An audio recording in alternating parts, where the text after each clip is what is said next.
آج کے دور میں جو پرفتن دور جا رہا ہے، کوئی حضرت عمر جیسا حکمران ہو سکتا ہے؟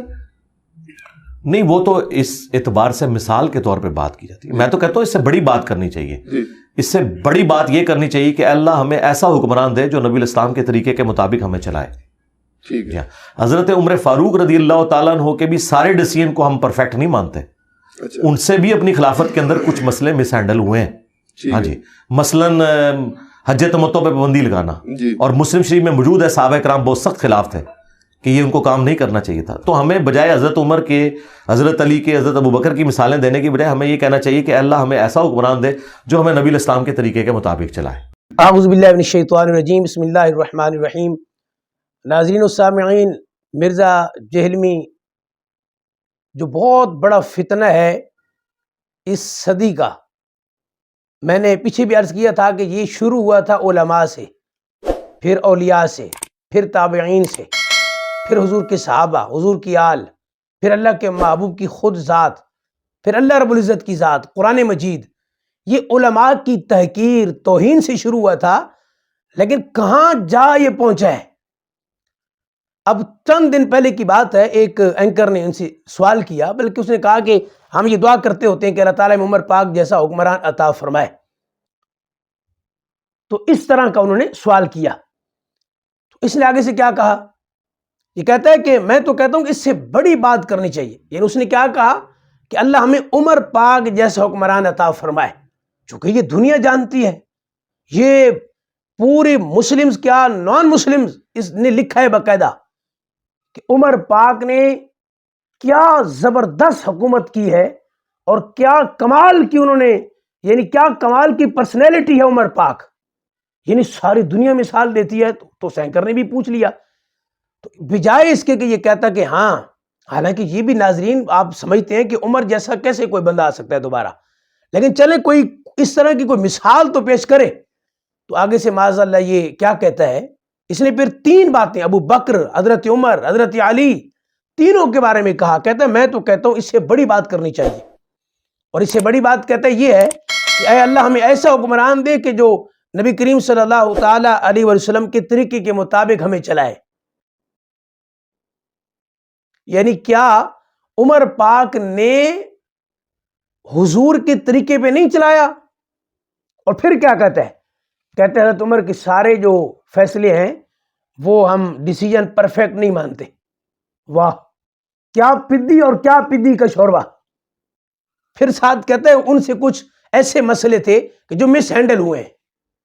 مجھے ناظرین بتائیے اس کا پہلا جملہ کہ اللہ ہمیں ایسا حکمران دے کہ جو حضور کے طریقے پہ چلائے. تو کیا ابو بکر، عمر، عثمان و علی انہوں نے لوگوں کو حضور کے طریقے پہ نہیں چلایا؟ سوال نمبر ایک، یہ ہمارے سوال کا جواب دیں کہ کیا اگر ابو بکر، عمر، عثمان و علی نے نہیں چلایا اب آپ چلائیں گے؟ اگر انہوں نے حضور کے طریقے پہ نہیں چلایا تو بتائیے ذرا انہوں نے کس کے طریقے پہ چلایا؟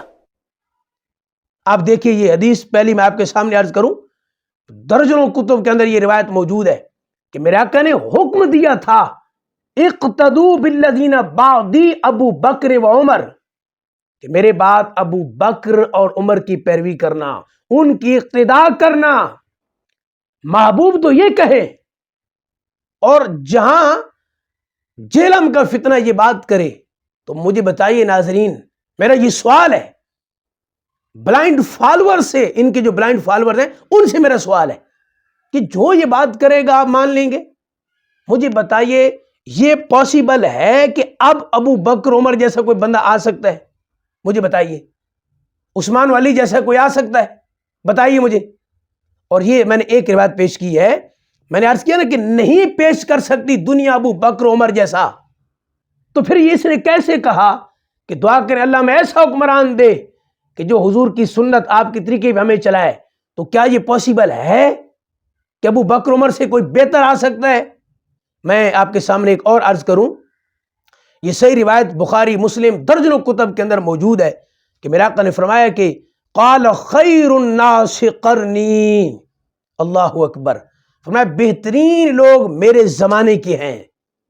ایک روایت میں فرمایا کہ جو میرے ساتھی ہیں سب سے بہترین یہ لوگ ہیں.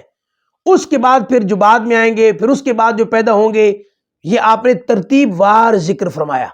تو یہ سند تو ہمیں بارگاہ رسالت سے مل گئی ہے کہ قیامت تک ابو بکر عمر جیسا کوئی نہیں آ سکتا، عثمان و علی جیسا قیامت تک کوئی دوسرا پیدا نہیں ہو سکتا.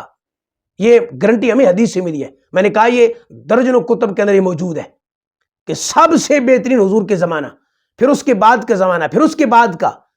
تو اب کیسے کوئی ایسا حکمران آ سکتا ہے کہ جو معاذاللہ ابو بکر عمر سے زیادہ حضور کی سیرت پہ چلانے والا ہو؟ مرزا منگول صاحب توجہ کریں ذرا.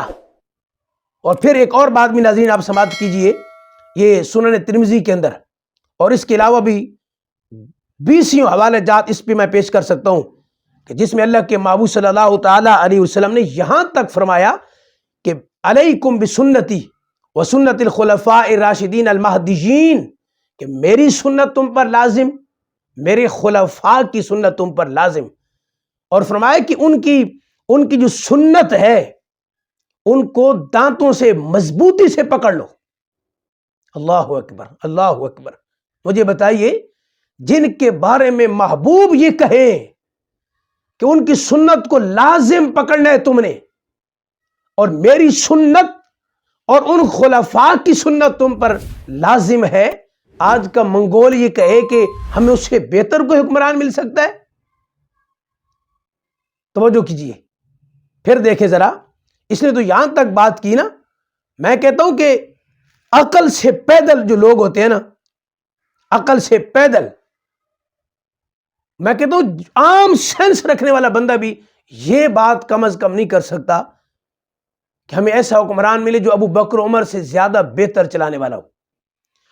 حضرت ابو بکر عمر کی، عثمان و علی کی، حضرت حسن پاک، یہ جو خلفائے راشدین ہیں، ان کی خلافت کو حضور نے نبوت کی خلافت کہا. اللہ اکبر. ناظرین توجہ فرمائیں، یہ جملہ اس کا کہاں جائے گا؟ کس نے کہا کہ ہمیں اللہ ایسا حکمران دے، کہتا ہے میں اس سے بہتر بات کرنا چاہتا ہوں، اور اس سے بہتر اور اس سے بڑی بات یہ ہے کہ اللہ میں ایسا حکمران دے کہ جو حضور کی سیرت پر چلانے والا ہو. مجھے بتائیے یہ حدیث جو نبوت کی خلافت ہے، فرمایا 30 سال تک نبوت کی خلافت 30 سال تک رہے گی. محبوب تو ان کی خلافت کو کہاں شمار کر رہے ہیں؟ محبوب تو ان کے وقت کو، ان کے عرصہ کو، ان کی خلافت کو، ان کے انداز حکمرانی کو آپ باقاعدہ خود بیان فرمائیں اور فرمائیں کہ اس سے بہتر اور کوئی نہیں ہو سکتا. منگول کہے جناب کہ ہمیں اس سے بہتر کوئی عطا کر، اور پھر اس نے کتنا بڑا جھوٹ بولا ناظرین، اور خیانت سے کام لیا. کہا کہ حضرت عمر پاک سے مس ہینڈل. بتائیے ہمیں ذرا، چیلنج ہے ہمارا کہ بتائیں کون سا مسئلہ تھا جو ان سے مس ہینڈل ہوا ہے، کہ جن کی معذرت صحابہ کرام کو بھی سمجھ نہیں آئی اور منگول صاحب کو سمجھ آ گئی ہے. ہمارا مطالبہ ہے جو اس نے حج و تمتع کے حوالے سے بات کی ہے اس پر یہ دلائل پیش کریں، ورنہ ہم دلائل پیش کریں گے. ناظرین فتنے بہت آئیں گے، اس سے بڑے بڑے فتنے آئیں گے، پہلے بھی آئے، لیکن یاد رکھیے جو رب کے محبوب نے ہمیں حکم دیا ہے ہم نے اس پر عمل پیرا ہونا ہے. آپ نے فرمایا اقتدو، وہ ان کی پیروی کرنی ہے تم نے. اقتدو حکم ارشاد فرمایا، ان کی اقتداء کرنی ہے. کن کی؟ ابو بکر کی، عمر کی، پھر خلفائے راشدین کی فرمایا. تو ہمیں ان فتنوں سے بچنا ہے، اپنی اولاد کو بچانا ہے. وآخر دعوایا ان الحمد للہ رب العالمین.